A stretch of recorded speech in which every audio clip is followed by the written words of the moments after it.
Leetcode problem 624 maximum distance in arrays. We are giving m arrays. So for example, this is our arrays, and where each array is sorted in ascending order. So inside there are going to be m arrays. So this is the meaning. So for example, the first array is 1, 2, 3. It is in ascending order, and for 5, 1, 2, 3, it is in ascending order. So we can pick up two integers from two different arrays. So for example, this is an array, this is another array, and we're going to calculate the distance. So the distance is defined by the absolute value of a minus b. So we're going to return the maximum distance. So for example, inside the first array, we might choose a value of 1 because this is the smallest number. And inside of the second array, we're going to choose a bigger number, maybe 5. So 5 minus 1, we're going to have a maximum value. So actually it is 4. It's going to be the maximum value. So inside of the second array, what if we choose the smallest value, for example 4? So inside of the first array, what about we choose the largest value? Currently it is 3. So what about if the largest value is 10? So 10 minus 4, or 10 minus 4, so going to be 6. So 6 is going to be bigger than 4. So the 6 might also be the maximum result. So currently 6 is bigger than 4, so 6 is going to be the final result. So this is our idea to solve the problem. Definitely we don't want to find all the minimum value and all the maximum value and then use the maximum value minus the minimum value, because it might be inside one array. So for example, inside one array, this is 1 and this is 1000 and this is for others. So this maybe this is 0. So 1000 minus 0, this is going to be the maximum value, but this is not right because we are not allowed to find two values in one array. It must be in two arrays. So in this way, what kind of method we're going to use? Definitely it's going to be BP, and we're going to use the kadane's algorithms to solve it. So basically kadane's algorithm is that we just need to use some variables to define our BP variables. So instead of preparing a DP table. So how can we do that? We're going to prepare a result and a maximum and a minimum value. So what's going to be the result? So for the result, we are checking the maximum absolute value. So the minimum is going to be 0 for the result. And for the maximum, we're going to set a negative infinity. Because we're going to always choose a bigger value. And for the minimum, we're going to choose infinity, because for the minimum, we're going to always choose a smaller value. So this is the setting.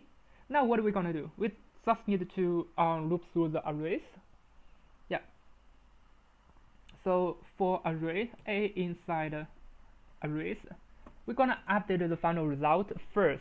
So this is the most important part of the algorithm, because we don't want to record any current values. So for example, if our array, so for this array, current array is 4 and 5.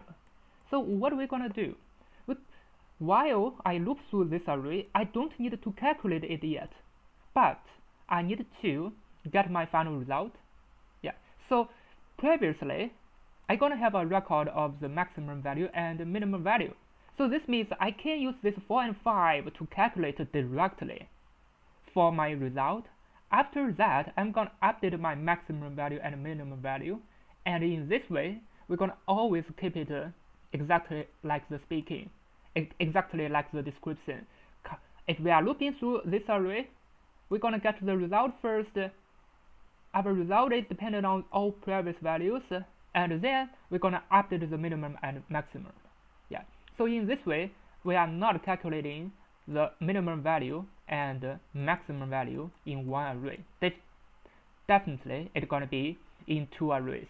So this is the difficult part. So the result gonna be the maximum of the two. So the maximum of the current value. So the current value is a1. It's gonna a negative 1. It's gonna be the maximum value. So we're gonna minus the minimum value. So the minimum value is the previous value. So this is one thing. And also we're gonna need to use the maximum value. Maximum value, it means the previous value, and minus the current value. What's gonna be the smallest current value? It's gonna be a 0 because it has already been sorted. Yeah. Now we're gonna update the maximum value and the minimum value. So for the maximum value, it's gonna be the maximum of the maximum value with current max. So it's gonna be a -1. Yeah.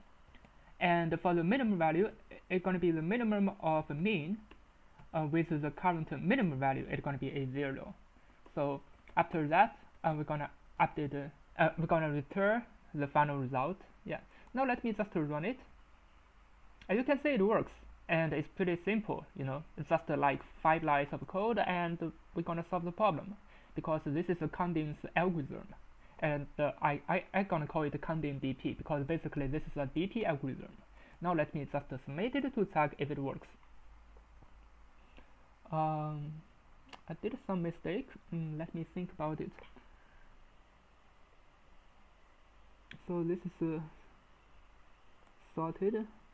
Everyone is sorted. So this is my result. I set the maximum and minimum value.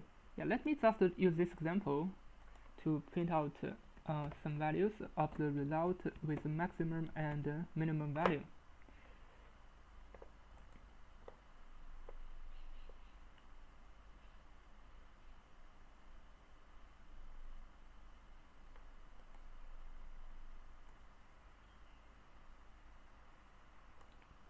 Yeah, so from the beginning, my result is -infinity. This is okay. So my maximum value and the minimum value gonna be 4 and -8. So this is okay. Yeah. Now I'm gonna check the result. So next, while I'm looping through this -2, so my result gonna be 6, and my maximum value gonna be 4, and my minimum value gonna be -8. Yeah, so this is also okay. Now I'm looping through this array and I'm checking the result. So the result gonna be 4 minus -10, which gonna be 14. Yeah, so here is 14. Yeah, so it's gonna be 14, 4, and -10. Yeah, it is okay because this is the result. Yeah. Now I'm looping to the next one, but my result is not okay because my result gonna always be the maximum value, but currently it becomes 12 because while we are considering this one, it becomes 12. Actually, it is not. Yeah, because we're gonna always record the result for the maximum value. Yeah, because I missed a result. This is why it didn't work. Now let me just submit it. Now as you can see, it works. And let me just delete the print and submit it and run it again. As you can see, it works. And let me just submit it. Yeah, now as you can see, it works for all testing cases. So sometimes you just forget something or typo or miss something, it gonna cause the problem. Definitely, this is a silly mistake I've made. I think that's all about it. And the time complexity is just O(n) because we just use a for loop to solve the problem. Thank you for watching. See you next time.